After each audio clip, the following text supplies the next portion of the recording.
If you ever feel out of control around food, you're not alone, and you're in the right place to learn practical, no-nonsense information about why you binge and how to stop. Binge eating does not mean that something is wrong with you. It's a natural but primitive brain response that you can correct. If you're ready for change, sign up for the Brain Over Binge self-paced online course for less than $20 per month. And if you feel you need personalized support, we also offer one-on-one coaching and group coaching. To learn more, go to brainoverbinge.com/subscribe. And I hope you enjoy the show.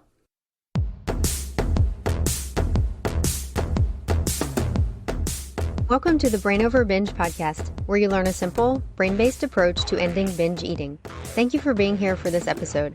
I'm Kathryn Hansen, your host, and I'm the author of Brain Over Binge and the Brain Over Binge Recovery Guide. Today I'm sharing a conversation that I had with Patrick Fox, who is a sober coach and the host of the Alcohol Rethink Podcast. We thought it would be really helpful during this time of year to give you some insights, mindset tools, and encouragement to help you avoid problematic overeating and overdrinking during the holiday season. Patrick was also on the show in episode 128, and he shared his own story in that episode about how he stopped drinking and stayed free of alcohol.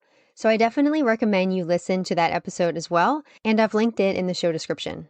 Excessive eating and the problematic use of alcohol are definitely common behaviors during this time of year. But as Patrick and I will talk about today, you don't have to follow your old patterns from the past, and you don't have to go along with the crowd. You can learn to make new choices this year that align more with who you want to be and how you want to feel. Before I share the conversation, I want to offer you a free resource that will give you some daily motivation that I know will be especially useful as you navigate the holidays and the new year. This resource is my 31-day Brain Over Binge Inspiration Booklet, which I'll link in the show description. This booklet is aimed to help you stay focused and inspired as you end the struggle with food. You can also find the free inspiration booklet along with all of the other Brain Over Binge resources like my books and coaching on brainoverbinge.com. And now here's my conversation with Patrick Fox. Hi, Kathryn. Hi, Patrick. How are you today? Yeah, really good. Thank you. How have you been getting on? I've been doing great. I'm really excited to have this conversation with you. Yeah, me too. I think it'd be a cool conversation. And for any of you wondering what this conversation is going to be about, we're going to be talking about overdrinking and overeating during the festive and New Year period. Yeah, and this is a time that people tend to struggle with both.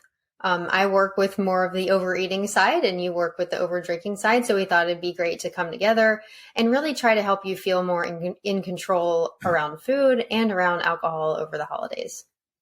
Yeah. And that's such a key point, isn't it? Like feeling in control. Because I know so many Christmases where I've just felt out of control and just the whole month of December, I've ended up binging, whether that was on alcohol, whether that was on food.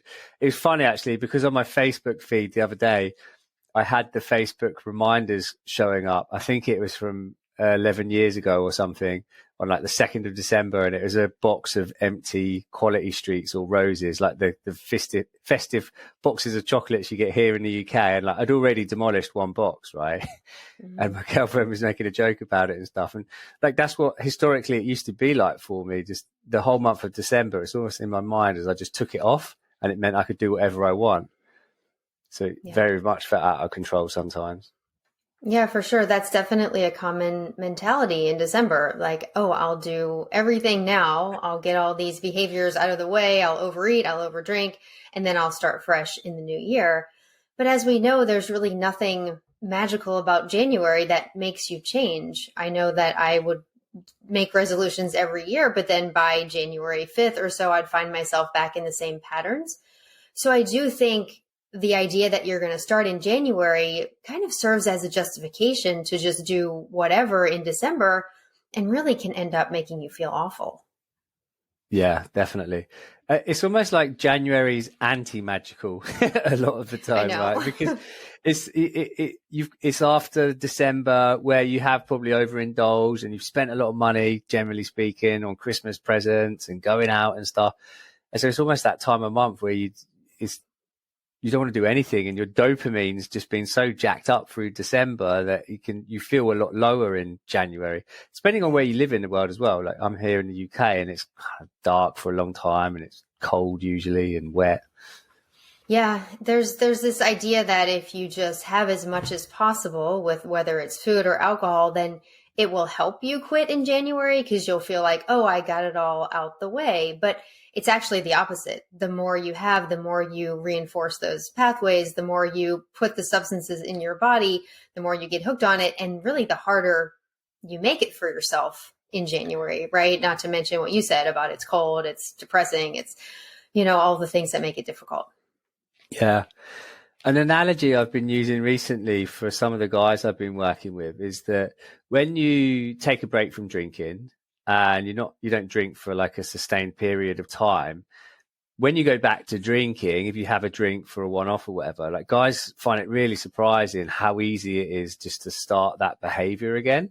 Mm-hmm. And I always say it's a bit like when you've got a fire, right? The fire's going, but if you just leave it unattended, eventually it's just going to die out. But if you stoke it, if you put a stick in there and you oxygenate it or you chuck another log onto the fire, all of a sudden it fires back up again, right? Like it gives it energy. And so it's like stoking the fire, Yeah, I think that makes a lot of sense. I think in food as well, people go long periods without binging and be doing so much better. And then an urge can come up. And I think the holidays is a time that people tend to get urges, right? We're around a lot of tempting food. There may be some habitual elements like you've binged in previous holidays. So the urges come up, you're kind of caught off guard, you follow it, and then suddenly the fire is stoked again. So it's really about getting through those difficult situations, getting through those challenging moments, getting through those urges and allowing that fire just to keep dying down. Yeah. Yeah, you're so right. There's so many associations I say the month of December, but really kind of around the holiday period, right? Whether that's, I know in the US and Canada, you've had Thanksgiving recently. So that, you've almost started it that little bit earlier in terms of the expectation of having those big meals and stuff. And then, of course, we've got the month of December and then New Year's Eve. It's another way to celebrate. And in our cultures and societies, like food and drink is kind of used as a way to celebrate. I had a really interesting coaching conversation today with one of my clients, and he was talking about celebration, and he was saying he went to a wedding and in his mind, his brain was telling him the only way that he could celebrate was by drinking. Mm-hmm. Which is fascinating, isn't it? It's because obviously that's not the only way, and he recognized that's what was happening. But I wonder, what are some of the things that you hear some of your people in your world saying when it comes to overeating during that period? Yeah, it's such an interesting parallel because there's a mindset where in our culture where in order to celebrate, you have to drink or you have to overeat. But it's really stepping back and realizing that you can celebrate, without those things. And in my world, I definitely encourage people to eat enough food, to enjoy food, to take pleasure in food. And that's where the difference comes in that you don't need to drink alcohol at all to celebrate or survive. You need to eat to survive. And I teach people to give up restrictions. So it's really finding that balance of learning to celebrate with normal amounts of food, with normal amounts of dessert, with normal amounts of pleasure, and really learning that you can celebrate without making yourself sick. Kind of poisoning yourself or doing harmful things to yourself is not a celebration. And I think it's really important, whether we're talking about drinking or eating, to make that disconnection in your mind between, celebrating and making yourself feel bad. Does that make sense? Yeah, definitely. And I think it can even be interesting to just define what does celebrating actually mean, right? Because drinking loads and eating loads, like, is that celebrating or is that just eating and drinking loads? And so it's like, what, what actually is celebration? Yeah, that's almost just a celebration for that primitive part of your brain. I know both of us talk about that. It's like that habitual drive, that those urges that come up that are motivating you toward that pleasure. And you're celebrating, that, like rewarding that part of your brain. That's not true celebration when you think of it in terms of your higher brain and in terms of what you truly want for your life, who you want to be. The definition of celebrating to those primitive parts of your brain are very different from your idea of celebrating in your more rational brain. Yeah, that's really cool just to be able to kind of have that conceptualization of you've got your primitive lower brain that for that means celebrations means overindulgence in like high dopamine activities like drinking and eating, whereas the more rational higher part of our brain, executive part of our brain, that's about celebrating, like being with other people and whatever you want it to be, like an appreciation and acknowledgement or just connecting and communicating with each other. Yeah, I think that makes a lot of sense. I think in terms of celebrating, there also can be a connection with like coping with the holidays. Some people think they can't cope with the holidays without overdrinking, overeating, because sometimes when we think about celebrating over the holidays, people don't necessarily have that experience. Like the holidays can feel very stressful. The holidays can feel like they can't connect with family because of different issues there. Like all of us know that family can be very complicated. So it's almost like, okay, I can't celebrate and I can't even cope without eating or without drinking. So that can be a big thing that people need to overcome to make that disconnection, not only between celebrating and eating or drinking, but between coping and eating or drinking. Do you find that to be the case as well? Yeah, definitely. I think we create a lot of expectation on ourselves during this time, especially if you're the host, for example. Like you want it to be perfect. You want everyone to have a good time. And in our brains, we'll go, wow, everyone needs to make sure they've got enough food and enough drink and like, all of these things that go on. And it's funny because I've been thinking about this in a sense of how interesting it is at this time of year, more than any time of year, that we are, as human beings, just trying to recreate the same or similar experiences every year. Like we eat the same foods, we see the same people, we sing the same songs. Like every year it's the same thing. It's like we're almost habitually living it out. And so we've got all of our favorite foods or all of our favorite Christmas drinks that we like to have. And, you know, as human beings, like we are rooted in tradition and what's the other word? Rituals and like all of these types of things, right? And so, but like Christmas seems to be like that on steroids. Yeah, and it once you throw in unhealthy behaviors and overindulgence, that becomes habitual too. And your brain will kind of automatically pull you toward that. And it becomes connected with the rituals maybe that you were even doing before you started the harmful behaviors, so that those kind of normal rituals then trigger those urges to overindulge, to overeat, to overdrink. So yeah, I mean, there is a lot of things that get linked here, and it's about really trying to make those disconnections and realizing that you can be okay over the holidays without these harmful behaviors. And in fact, you'll be so much better off, right? Even if it is difficult to cope, even if it doesn't feel celebratory sometimes. So something I often tell my people is that, you know, when you don't binge over the holidays, that doesn't mean your holidays will all of a sudden be magical and wonderful and perfect and you'll get along well with everybody. It's really expecting that you cannot binge even when it's tough, even when it feels hard. And I think that's really important probably in giving up drinking as well. And I'd love to hear your thoughts on that, because there can be this mindset of, oh, it's too hard, I'm just going to check out with drinking. I'm just going to check out and eat everything. And it ends up making you feel so much worse. So yeah, just realizing that giving up these things doesn't automatically make your holidays amazing. No, I mean, if brutally honest, if anything, it might make them a little bit tougher to begin with, you know, because you are going to be left with how you're feeling and all of those types of things that come up. But I think also, like unconsciously, how we put ourselves in situations where we are going to find it hard or tough. And so we do have a reason to overeat or overdrink, you know, and I don't think we do it intentionally, but I think unconsciously that can be going on in the background as well. And I guess it's important to just, you know, like going back to what I was saying about rituals, like just because you have done the same thing for years and years, it doesn't mean you have to continue doing the same thing for years and years. A bit like you're saying, right? It's about disconnecting. So I think there's a real opportunity to create new associations, new rituals, and perhaps new boundaries, right? If you don't want to spend time with certain people, then don't spend time with certain people. And yeah, that might be confrontational, or it might bring up some challenges for you. but you know, you got to protect yourself and what you want. Yeah. I would love to dive into that more, because there can be a lot of pressure around the holidays to drink and to overeat. And there are certain people that, you know, are more strongly pressuring you than others. So how do you recommend that people deal with that and that pressure to overdrink or drink at all? Yeah, I think it's be honest from the outset. So if, let's say, for example, you're going to a relative's house and, you know, they traditionally, most people are going to be drinking apart from the kids, maybe. Mm-hmm. Just let them know from the beginning, like, I'm not going to be drinking, and like, drinking is just not an option, and be honest with them about why you're not drinking. Right. So I always say, drinking makes me feel like shit. Like, I don't feel good when I drink alcohol. It makes me feel depressed.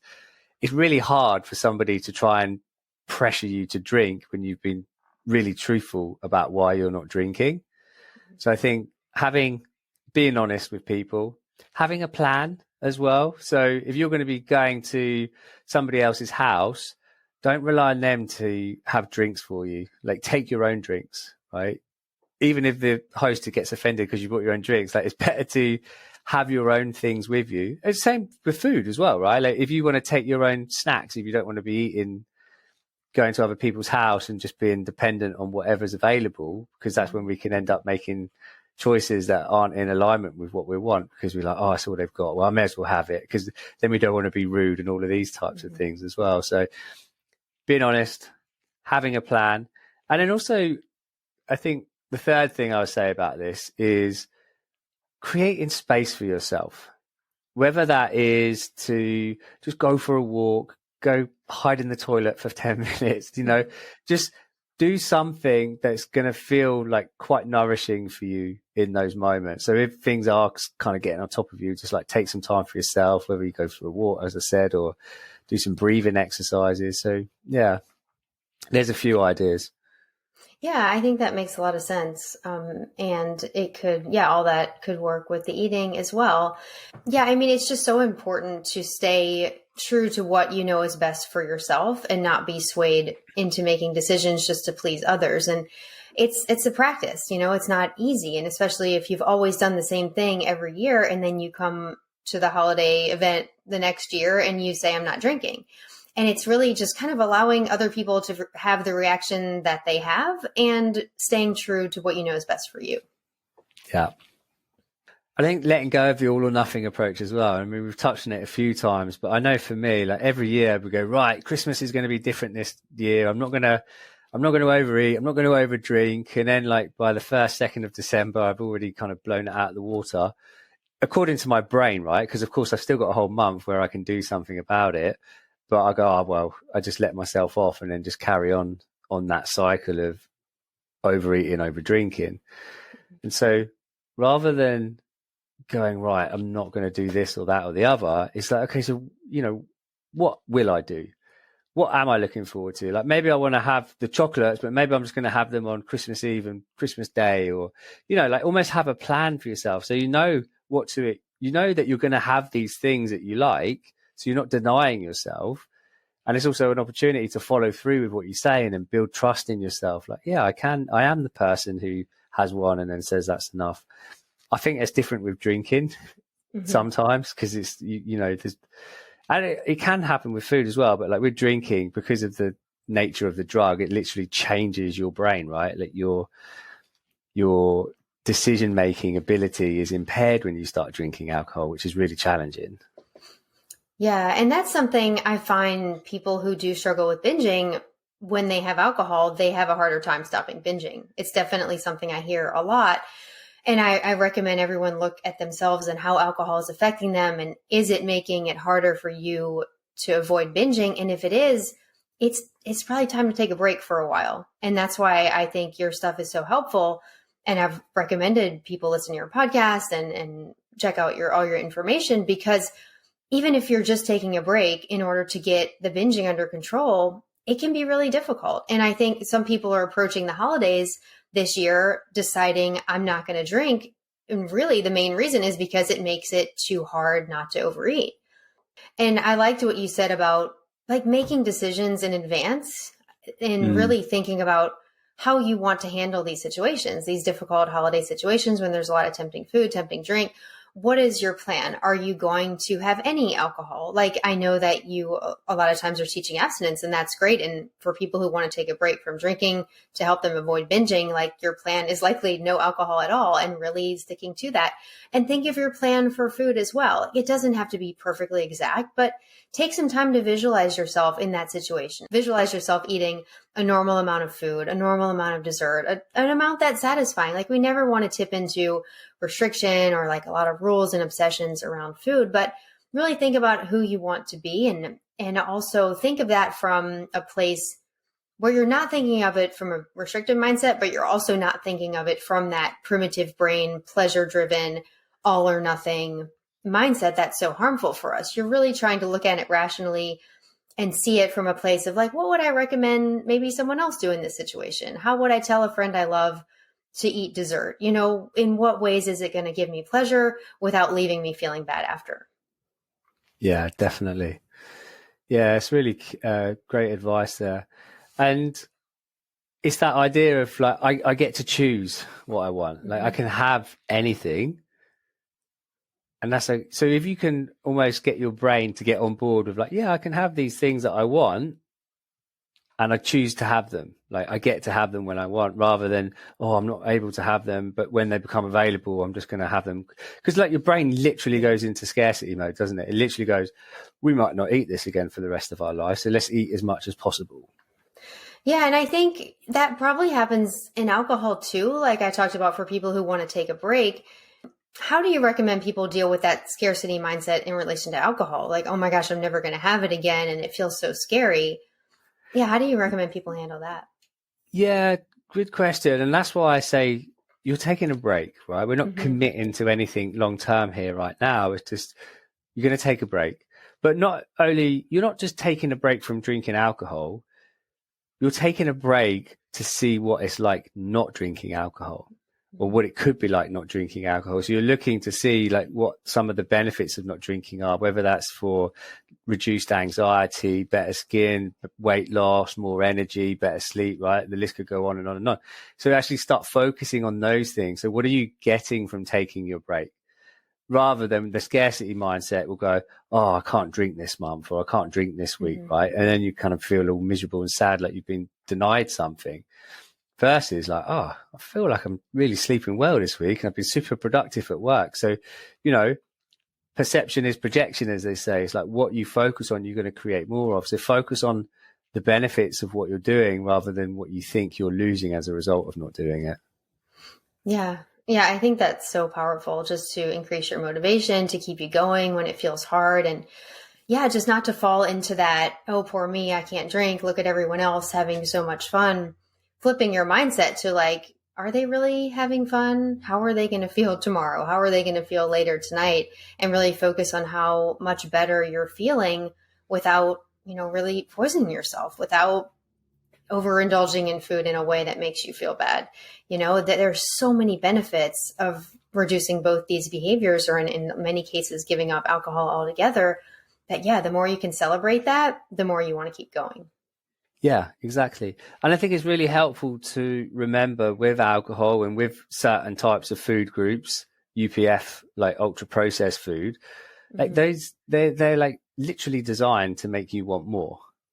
Yeah. And so if you do find yourself reaching for chocolate after chocolate, it's not because there's anything wrong with you. It's because those foods have been made in such a way that they create intense desire in the brain to want to continue having those things. And like you said earlier, the more you do it, the more it reinforces that reward loop in the mind as well. And so I think it can be, you know, having compassion for yourself as to why that behavior exists in the first place. Is not because you're broken or weak or greedy, right? But it's actually because that's what happens when those foods go into our body. Like, our brain is analyzing them in an incorrect way, so to speak, right? It thinks it's important for its survival, but it's not. Like, as you say, we don't need drink. We don't need certain food groups. Some we definitely do. Yeah, absolutely. And it becomes like a tricky conversation in my world, because you don't want to be overly restrictive either. And I also teach people that, yes, it's so important, like you said, to understand that reaction in your brain, to have compassion for yourself. Nothing's wrong with you that you eat some dessert and then you want more. That's very, very normal. It's how our brain operates. It's how these foods interact with the pleasure centers in our primitive brain. So like just having that expectation is so helpful, and knowing that when you're around a lot of tempting food, that is going to happen. Like you don't go into eating your dessert, especially if you have this habit of overeating and binging, you're not going to go into a dessert and just eat it and feel so great after. Your brain is going to say more, more, more. And it's about realizing you're not powerless against that reaction. Like, yes, it is an urge, but you're not powerless against it. You can experience that. It's energy moving through you. It's just part of the way our brain motivates us to get what it thinks we need. But when you step back and get into your higher self and realize I don't actually need more of that, then you start to be able to pick reasonable stopping points for yourself. That's what I always tell people. Like, you're not trying to be perfect. You're not trying to avoid every tempting food. You're trying to pick reasonable stopping points. And that's different for everyone. Like, some people do have such a strong reaction to sugar that it can be helpful to take a break from that as well, because they don't feel able in certain moments to dismiss those urges. So it's going to look different for everybody. But the idea is not to be perfect. The idea is to eat in the least restrictive way that's possible for you, and to just learn to pick those imperfect, reasonable stopping points, and knowing that anytime you stop and anytime you're not following that drive for more, you're succeeding. I think that leads us into another topic, is that the mind will often say, you ate that food, you failed, you might as well binge. And that's, I guess, gets back to that all or nothing mindset. And just to not, with food, I think it's so helpful to not ever think that you failed, right? Even if you ate a little more than you wanted, even if you ate too much of those highly stimulating foods, as long as you're doing your best to pick a reasonable stopping point, you haven't failed, and it's never a reason to binge. Yeah, exactly. Something someone said to me earlier on is like small changes every day make a big difference, right? And so even if you just stop eating the food that little bit sooner than you would have done normally, or you stop drinking a little bit sooner than you would have done normally, like, use that, track it, so that you can build confidence in yourself that you can do that going forward. And I think like that word expectation comes up again, right? Like, we can create an expectation of right, I'm not going to do this. And then the moment that that's in jeopardy, that's where the brain goes, we'll just carry on. But if you can expect that your brain is still going to offer you thoughts about having more, right? Learn to expect them so that you don't become freaked out when they show up. You can create that distance between yourself and your thinking. Like, yeah, of course my brain is trying to tell me to have another drink, or is trying to tell me to eat some more food right now, because that feels pleasurable. But like, check in with yourself and notice how you're feeling, and chances are, like, it's not what you need at all. I call them needs, you know. But like a cross between dopamine and essential needs is that to check in and go, well, is this actual an essential need, or is this a need? And a need is not what you need, right? Like, essential needs are food, water, sleep, all these kinds of things. So it's that getting to know you, isn't it? It's a process of getting to know yourself. Yeah. And kind of knowing your own limits, and knowing, the difference between those needs and actual needs. And I really like that. That's a great word. I sometimes call binging a conditioned need, where like, it's not something you need, but it's something you've conditioned your brain into thinking you need. And it feels like a real need, but it's really kind of stepping back in that moment and realizing, okay, my brain and body are operating as if this is a real need, but I know it's not. I know I ate a normal amount of food. I know I'm okay. I know I'm safe. I know this urge can't harm me. And I think the urges, I always teach that the urges are the direct cause of the binging. And in drinking, I know that urges are a big thing too. And I'd love to get your perspective on dealing with these urges, because, people on my podcast have heard me talk about it a lot. I saw you post on Instagram the other day about a strategy for urges, and I'm wondering if you could share that like 5, 4, 3, 2, 1 thing. Yeah, absolutely. I'd love to. And so it's not mine. I heard about it, and I think it's really, really fantastic. And so it's this idea of 5, 4, 3, 2, 1. So it's an exercise to get grounded. It's an exercise to get present. So when we're having an urge, it can be very mental and, feel very physical sometimes as well. By doing some exercises or using some tools that are going to help kind of disrupt those thought patterns. And so this exercise of 5, 4, 3, 2, 1 is number 5 is to look at 5 things around you and to name them. You could do that in your mind. You could say it out loud. I think saying it out loud is quite powerful, because then when you're talking out loud, you can't be thinking about, going to the cupboard and getting another biscuit. And then the 4 is 4 things that you can touch. So then look around and again, touch and really touch them, right? Like, what's around you? Oh, I've got this pen and it feels cold and there's some lines in it, and like get very sensory with that activity. So look for different textures, look for different shapes to really, again, right? You can already see that your attention is completely shifting at this point because you're focused on what you're doing. And then the third thing is 3 things that you can hear. 3 things that you can hear. And so like listen for 3 different sounds. So, I can hear my computer whirring. I can hear some birds outside. I can hear the leaves falling on my roof. And that's just like really quickly just checking in with my senses there. And then the second thing is 2 things that you can smell. And so 2 things that you can smell. Now, you might not have something in front of you. You might be going, I can't smell anything. Well, go find something that you can smell, right? Like maybe you've got a coffee, or maybe you've got some food or a piece of fruit. Like pick it up and smell it and go, oh, what does that smell like? Like really get into that exercise. And then the final one there in 5, 4, 3, 2, 1 is to taste something. And again, you might taste your mouth and go, that doesn't taste very nice. Well, go find something that does taste nice, or go find something that you are going to enjoy tasting. And then, you've just given yourself so many different ways to break that, like when I have an urge, or when people have urges, it's almost like your field of awareness goes from out here to here. It becomes so narrow, it becomes so constricted. It's literally the only thing that your brain can think about. I was in the cinema the other week and I was like, right, I'm going to go cinema and I want to break this association of just eating sweets every time I go in there. And my partner bought these chocolates and they're in the seat next to me. And the most fascinating thing, like in my brain, it almost felt as if my brain was like trying to move down to where those sweets were. I was like, that's insane. Like that's like what an urge can feel like, right? It just can feel really powerful sometimes. But it's to remember, or by using that exercise, you can just totally disrupt that. You change those ways of thinking, you change how you feel, and all of a sudden you just feel free, like you've expanded your capacity again. Yeah, I really love that. It's just bringing your focus back to the present. And I think it can be so useful in a holiday event, right? Because there's so many things you can see and touch or smell or taste. And people who are trying to overcome binging may decide not to use the taste one, but that's okay. Like, right? Because if you're trying not to eat in that moment, but I think it's amazing for drinking, and you could even vary it up a little bit if you're thinking about eating.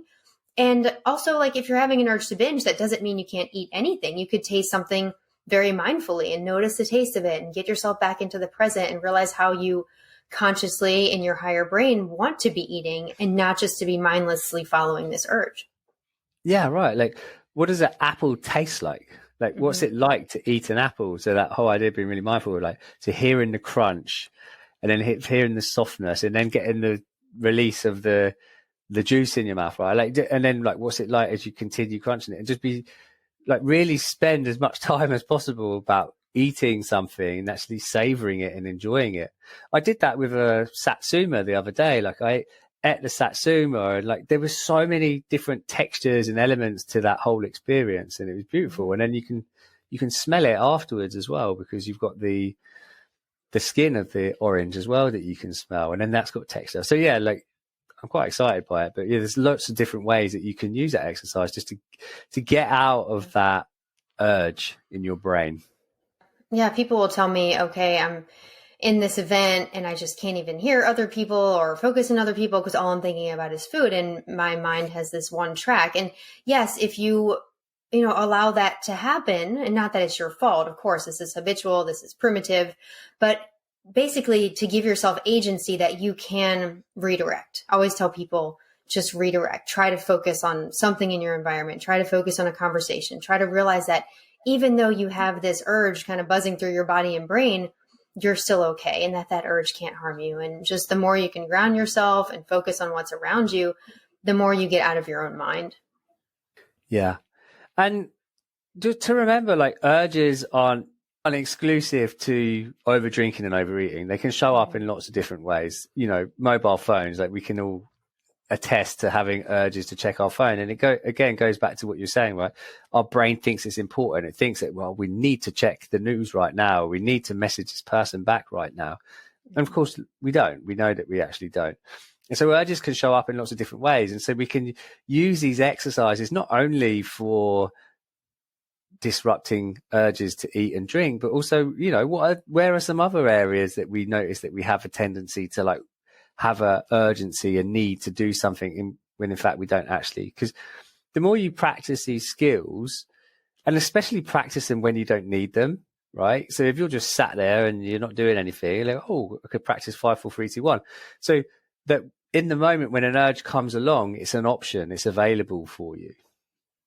Yeah, I love that. Yeah, we're all kind of versed in this already. And I think we have urges during the day that we don't act on, and we don't think it's a big deal because it's just not an option in that moment. Like, you know, anything that comes up that we just think, oh, that's crazy, I would never do that, and we just move on with our life. But when we get hooked on something, it just feels more urgent. It feels like, you know, it feels like a need, right? And that's the difference, I think, that needs to be made, is that you have to move the behavior you don't want to do into the category of not an option and something that's just crazy and that you would never do, so that when you have those thoughts, they don't feel like a need anymore. They just feel like some crazy thing your brain is throwing out there. I teach people to label it as neurological junk. It's just something your brain is throwing out. It has no meaning to you. It's not valuable to you anymore. It's based on what you did in the past, but it's not something you want to carry forward.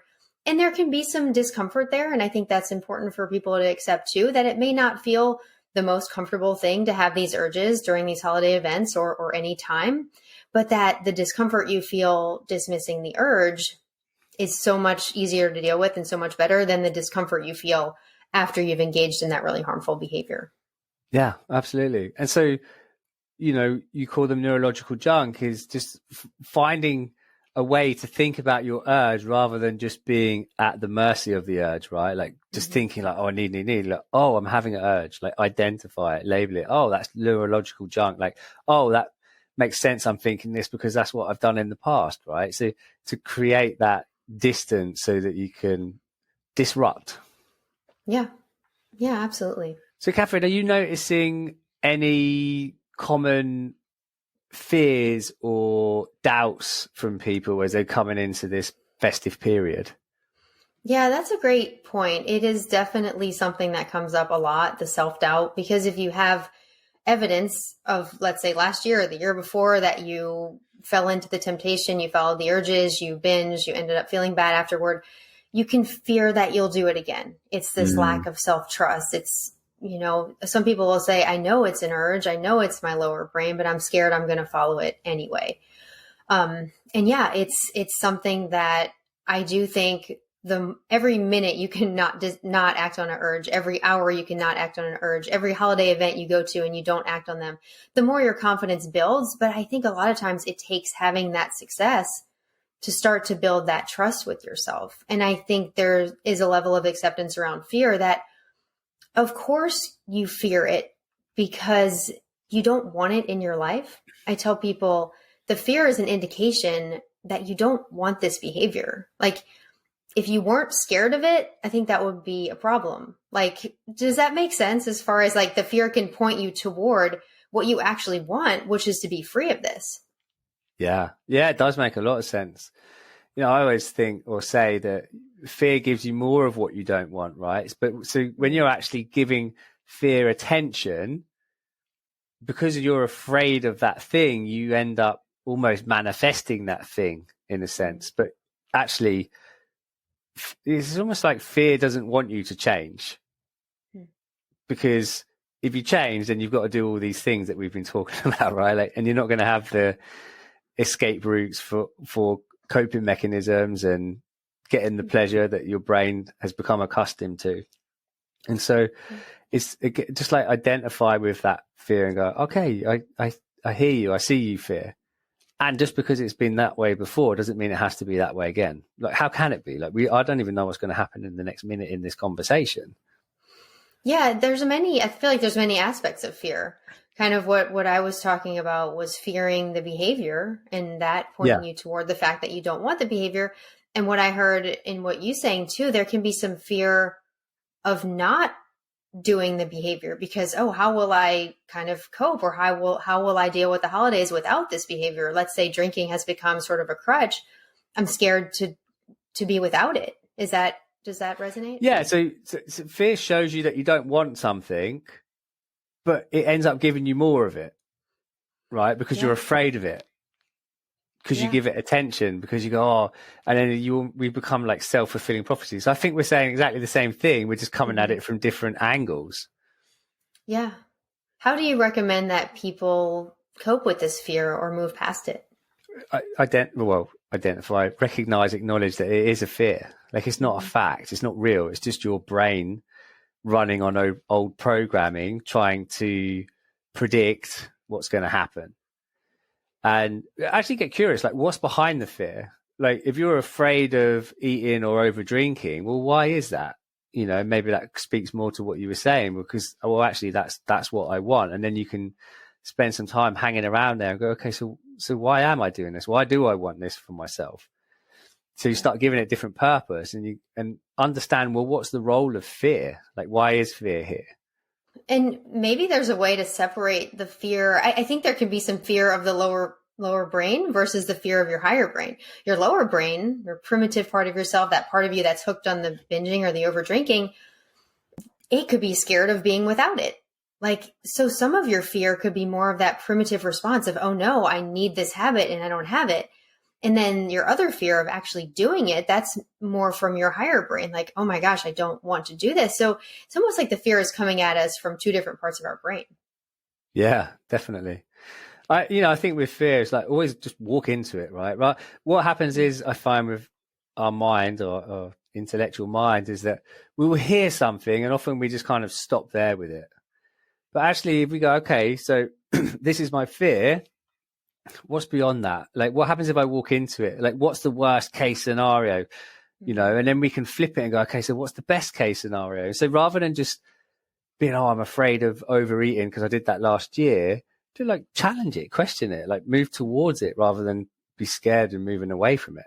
Yeah, it's like you were saying, you don't want to give it all this attention, but acknowledging it and then realizing, okay, what can I do about it? And like you're saying, leaning into it, being curious about it. What's this about? And then also, I think, what actions can I take to make sure this fear doesn't materialize? Like, if you're scared of really overeating and binging at a holiday event, okay, what do I plan on eating? Let's create a plan for myself. Let's decide on the amount of, dessert I want to eat and commit to dismissing urges after. For you, it could be for the people who are in your world and giving up alcohol, how am I going to deal with people who are going to pressure me to drink? How am I going to bring my own non-alcoholic drinks? Like, different ways to take action that quell the fear. Yeah, exactly. So that's all your higher brain, right? That's your reasoning, your logic, your planning, rather than just letting that emotional lower brain fear of, well, what are we going to do without these foods to cope, for example, or drinks? Yeah, that's super helpful. Awesome. Is there any final thoughts around overeating, overdrinking that you want to share? Well, I think you touched on it earlier, and I think it's really important to remember is like, it's progress, not perfection, right? Like, there may be times over this period where you eat a bit too much or you drink a bit too much, but don't use it against yourself. And also don't use it as a reason to continue doing it, right? Like, really allow yourself to be curious about what happened, why it might have happened, and like what you can do differently the next time. The trouble is, when we start attaching it to our identity and go, well, that's who I am, that's what I do, then it just reinforces that belief and that pattern. So we want to start looking and questioning it.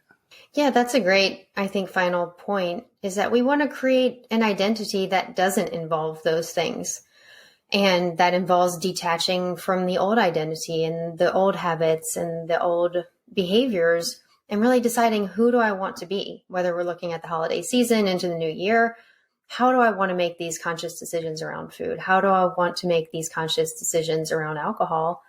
And then really committing to follow through with that, not in any sort of perfectionistic way. I mean, with food, it's so important to make sure you eat enough, to not set all these obsessive rules. But yeah, I mean, just stepping into your own conscious awareness and creating that identity as a binge-free person or as someone who doesn't struggle with alcohol.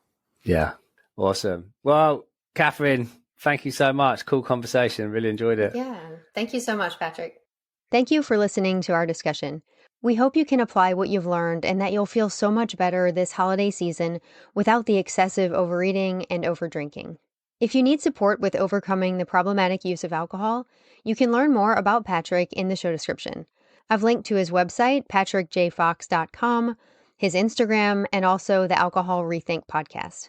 And if you need more help overcoming binge eating, overeating, and other issues with food, we have a special opportunity coming up on December 30th. Brain Over Binge coach Julie is hosting the annual New Year's Retreat. This is a 2-hour virtual event where you can learn powerful and practical mindfulness-based strategies tailored specifically toward freeing yourself from binge eating and developing a healthy relationship with food.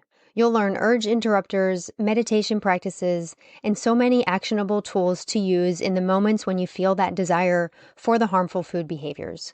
Plus, you'll get personalized support and live coaching from Julie. The retreat is on December 30th from 10 a.m. until 12 p.m. Eastern Standard Time. You can learn more about the retreat at brainoverbinge.com/retreat. For all members of the Brain Over Binge group, the retreat is free, so that makes your group membership this month even more valuable. And if you're not a group member, you can sign up at brainoverbinge.com/group. If you're someone who prefers one-on-one support, we also offer one-on-one coaching, and we still have some holiday coaching spots available. Coach Julie and I would love to support you now and into the new year. There's a link to book your one-on-one coaching session in the show description as well. Thank you so much for being here today. As you navigate the holiday season, I want to encourage you and remind you that you have the power to change your brain and live a binge-free life. The Brain Over Binge podcast is produced and recorded by Brain Over Binge Recovery Coaching, LLC. All work is copyrighted by Brain Over Binge Recovery Coaching, LLC, and all rights are reserved. As a disclaimer, the hosts of the Brain Over Binge podcast are not professional counselors or licensed healthcare providers, and this podcast is not a substitute for medical advice or any form of professional therapy. Eating disorders can have serious health consequences, and you are strongly advised to seek medical attention for matters relating to your health. Please get help when you need it, and good luck on your journey.